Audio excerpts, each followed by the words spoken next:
Mga kapuso, umaaray na rin po ang ilang nagtitinda at suki na rin ng mga gulay dahil po sa mataas na presyo ng mga produktong petrolyo na nakakaapekto sa bentahan sa mga palengke.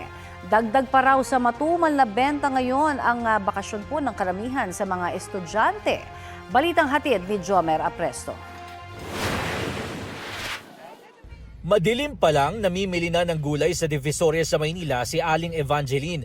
Pansahog daw niya ito sa mga panindang ulam. Tingi-tingi na lang daw ang binibili niya ngayon dahil sa patuloy na pagtaas ng presyo ng mga gulay na epekto ng tuloy-tuloy na pagsipa ng presyo ng petrolyo. Tumataas po talaga lahat. Yung mga hiniwa-hiwa na lang na gulay binibili namin. Kasi mas mura yon. Dahil tinitinda namin, ipagkabuo mahal. Ayon sa tindero ng gulay na si Arnel, kung iisipin, sila pang mga direktang pinagbabagsakan ng gulay ang nalulugi. Nasa 3 piso na raw kasi kada kilo ang bayad nila sa tracking. Mula yan sa dating 2 piso lang kada kilo. Nasa 3 tonelada raw kasi ng gulay ang inaangkat niya. Kaya kung susumahin, nasa 3,000 piso o higit pa ang nadagdag sa gastos ni Arnel para sa logistics. Hindi naman daw sila basta-basta makakapagtaas ng presyo sa Divisoria dahil marami siyang kakumpetensya sa pagtitinda.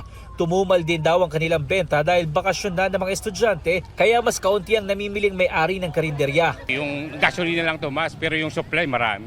So, tambak pa nga. Punan 250 na rin benta. Sabi ng mga tindero, asahan na gagalaw talaga ang presyo ng gulay kung patuloy na tataas ang presyo ng petrolyo na ginagamit para maiangkat ang mga ito. Jomer Apresto nagbabalita para sa GMA News. Kasunod ng kasunduan ng Pilipinas sa Iran, nakakatawid na po sa Strait of Hormuz ang ilang Philippine flag vessels.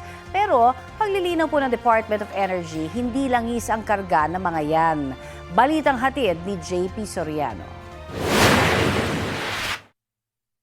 Matapos ang kasunduan ng Pilipinas at Iran na padaanin sa Strait of Hormuz ang mga Philippine flag vessels, may ilang barko na daw ang Pilipinas na naroon na ngayon. Pero ayon kay Energy Secretary Sharon Garin, hindi pa langis ang dala ng mga ito, kundi ibang produkto gaya ng petrochem. Hindi lang po yung tankers natin or vessels natin makiklear, pati po yung products that are not on Philippine vessel but destined for Philippines, and also po yung safe passage ng ating mga workers.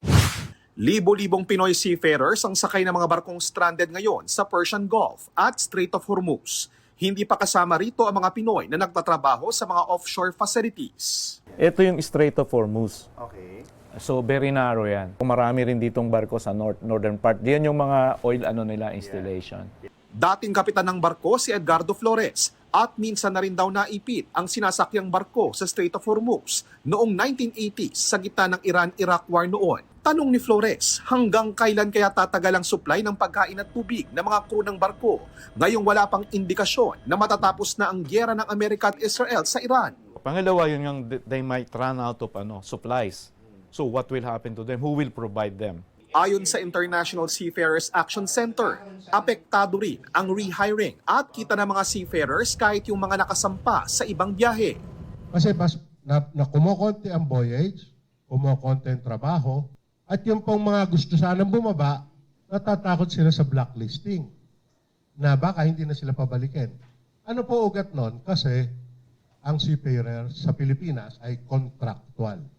Ang ilang seaman na ilang buwan nang naghahanap ng bagong barkong sasampahan, wala pa rin mahanap hanggang ngayon.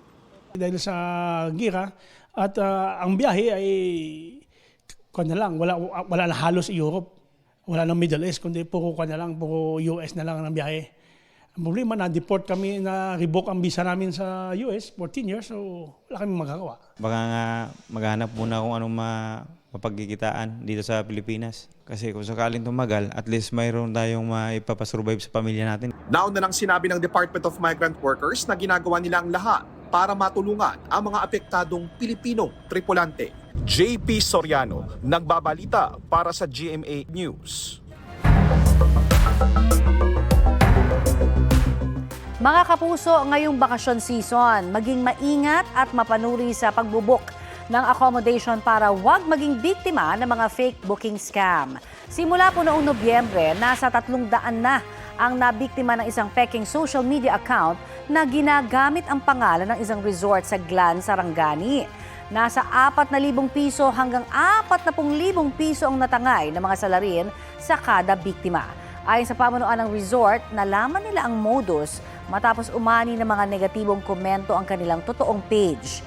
Iniimbestigahan na yan ng PNP Anti-Cybercrime Unit. Paalala ng mga otoridad sa publiko, huwag agad magpadala ng pera at i-verify muna ang accommodation.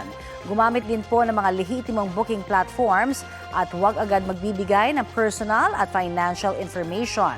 One-time password o OTP, username o password, at kung kahinahinala ho humingi ng tulong sa pulisya para matrace ang mga scammer.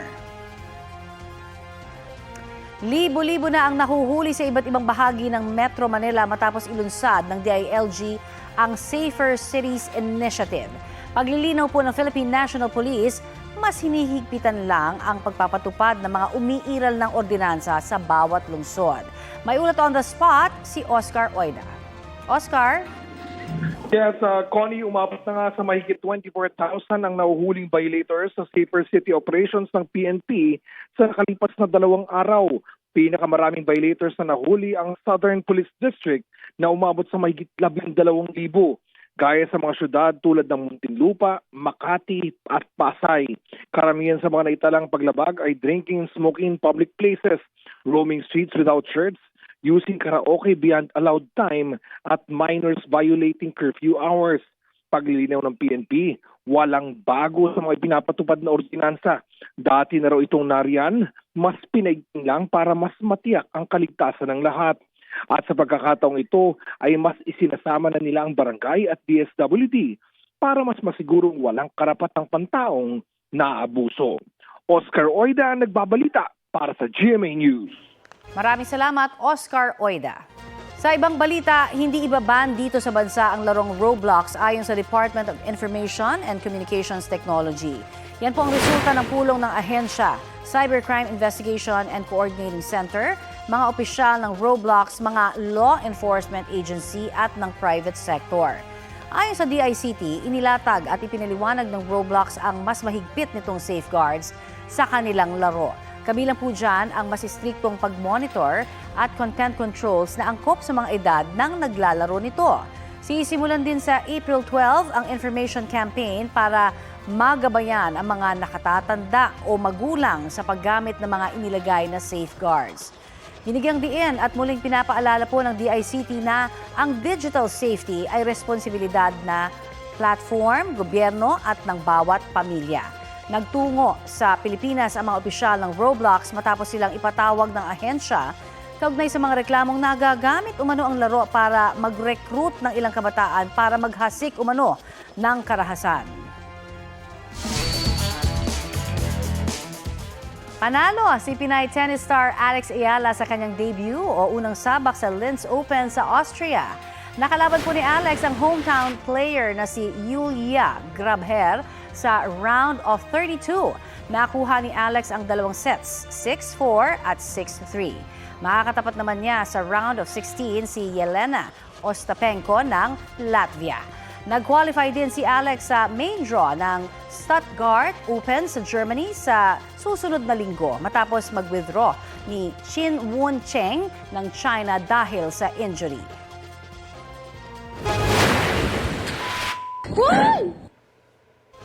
Hulikan po yan itong linggo sa Ternate, Cavite. Nasa pababa at pakubabang bahagi ng Ternate Nasugbu Road ang siklista nang bigla siyang bumangga sa barrier at mahulog sa bangin. Humingi po ng tulong ang motoristang nakasaksi sa aksidente.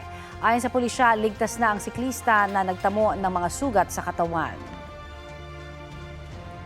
Sa gitna ng mega oil price hike, pinangangabahan ngayon ang posibleng pagbaba ng produksyon ng bigas sa bansa. May ulat on the spot si Mav Gonzalez. Mav? Connie, posibleng bumaba ng 20 hanggang 50% ang produksyon ng bigas ng bansa dahil sa pagmahal ng fertilizer bunsod ng gulo sa Middle East. Yan ang sinabi ni Department of Agriculture Undersecretary Asis Perez sa pagdinig ng Senate Committee on Agriculture, Food and Agrarian Reform. Base sa pag-aaral nila, maapektuhan ng ani na itatanim sana sa Mayo at Hunyo at tatamaan nito ang inaasahang supply na 10 million metric tons sa Agosto at Setyembre. Kung wala raw tayong gawin, tsak mababawasan ito ng malaki. Tanong naman ni Senador Bam Aquino, aangkatin na lang ba natin ang mababawas na supply? Sagot ni Perez, posibleng mahirap maghanap ng mabibilhan dahil nag-aangkat din ng iba pang bansa.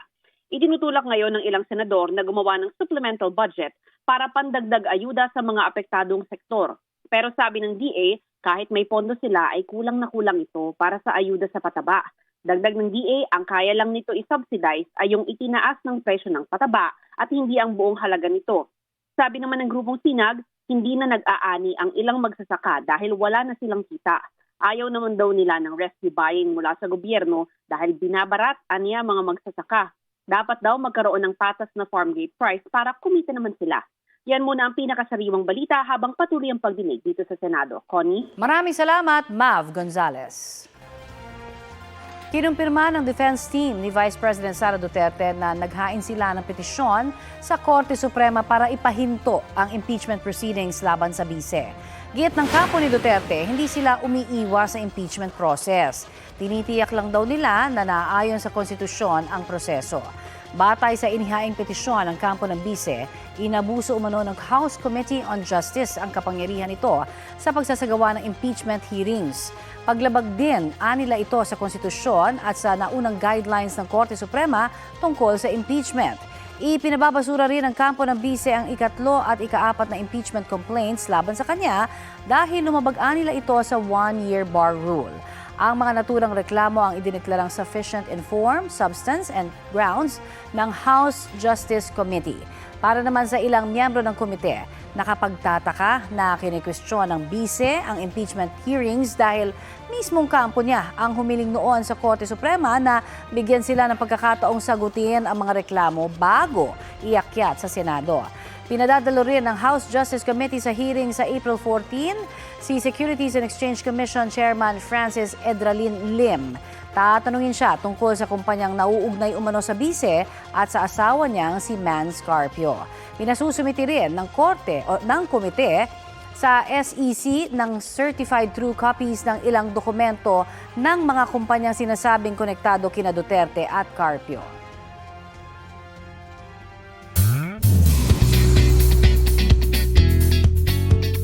May mensahe si pambansang kamao Manny Pacquiao kay Sparkle actor Anton Vinzon na bibida sa upcoming Kapuso boxing serye na Kamao. Hi Anton, good luck sa bago mong show sa GMA. God bless. God is good. Thank you. Just really blessed na binigyan po talaga ako ng chance na ma-video greet ng isang Manny Pacquiao. Sana mag-guest po si Manny Pacquiao dito if ever, and sana maturuan niya ako sa mga styling niya sa boxing. Hindi na itago ni Anton ang saya sa natanggap niyang message mula kay Pacquiao. Makakasama ni Anton sa Kamao ang ama niyang si Roy Venzon, pati sina Bruce Roland, Wendell Ramos, Neil Ryan Sese, Katrina Halili at Ami Austria. Ito ang GMA Regional TV News. Dahil sa oversupply, itinapon na lang ng ilang mangingisda sa Bulan, Sorsogon ang mga nahuli nilang isda. Nagkalat ang sandamakmak na mga tamban malapit po sa Bulan Fishport sa Barangay Zone 4. Mayroon pang mga isdang nakabalot sa plastik at nagkalat din sa gilid ng dagat. Ayon sa Philippine Fisheries Development Authority ng Bulan, nagkaroon ng oversupply ng isda matapos sabay-sabay na pumalaot ang mga mangingisda noong Sabado de Gloria. Sarado pa noon ang mga fish processing plant na bumibili ng mga nahuling isda. Hindi rin kinaya ng lokal na pamilihan na bilhin ang lahat ng mga nahuling isda. Kaugnay po niyan ay patuloy na nagbabalangkas ng mga hakbang ang Bureau of Fisheries and Aquatic Resources para matiyak ang maayos na pamamahala sa supply ng tamban. Naialis na po sa dalampasigan ang mga isda matapos humingi ng tulong sa Bureau of Fire Protection ang lokal na pamahalaan. Ito na po ang mabibilis na balita. Nagkasunog sa bahagi ng Mount Arayat sa Pampanga. Ayon sa punong barangay ng San Juan Banyo, tinatayang aabot sa 3 hanggang 4 na ektarya ang naapektuhan ng sunog. Naapula ang sunog matapos tumagal ng halos kalahating araw. Patuloy ang investigasyon ukol sa sanhi ng apoy. Wala namang naitalang sugatan o nasawi. Nagkaroon naman ng grass fire sa bahagi ng isang bundok sa Difun, Quirino kagabi. Ayon sa Bureau of Fire Protection, nagsimula ang sunog bandang 6:00 ng gabi. Agad naman silang rumisponde at naapula ang sunog sa isang bahagi sa barangay Maria Clara. Patuloy pang inaapula ang sunog sa bahagi ng barangay Andres Bonifacio. Patuloy pang inaalam ang sanhi ng apoy. Walang naiulat na sugatan o nasawi sa sunog. Bistado ang mahigit 50 milyong pisong halaga ng mga gamot at iba pang produkto sa Manila Port. Ayon sa Bureau of Customs, idineklarang hawla ng hayop ang shipment na mula sa China. Nang suriin, natuklasang kahong-kahong pala ito ng mga gamot na walang permit mula sa Food and Drug Administration. May mga nakumpiska ring ilang cosmetics, parte ng sasakyan at electronics. Patuloy pa itong iniimbestigahan.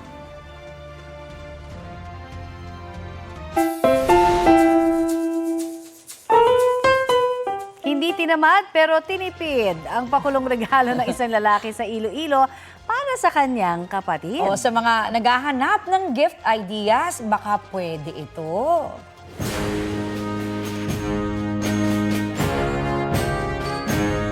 Ayan, no, payag ka ba? Honey bouquet pero puro barya. Yan po ang surprise ni Hughes Cooper Janmar para sa kanyang kapatid na si Jaya na nagtapos sa grade 10.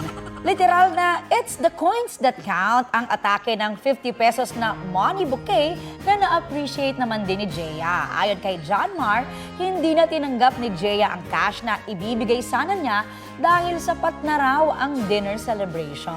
Pakiusap tuloy ng netizens, paki-delete. Baka gawin din daw kasi sa kanila na magulang nila ang barya bouquet. Ang video ho ay may mahigit na 500,000 views online. Kaya, Trendy!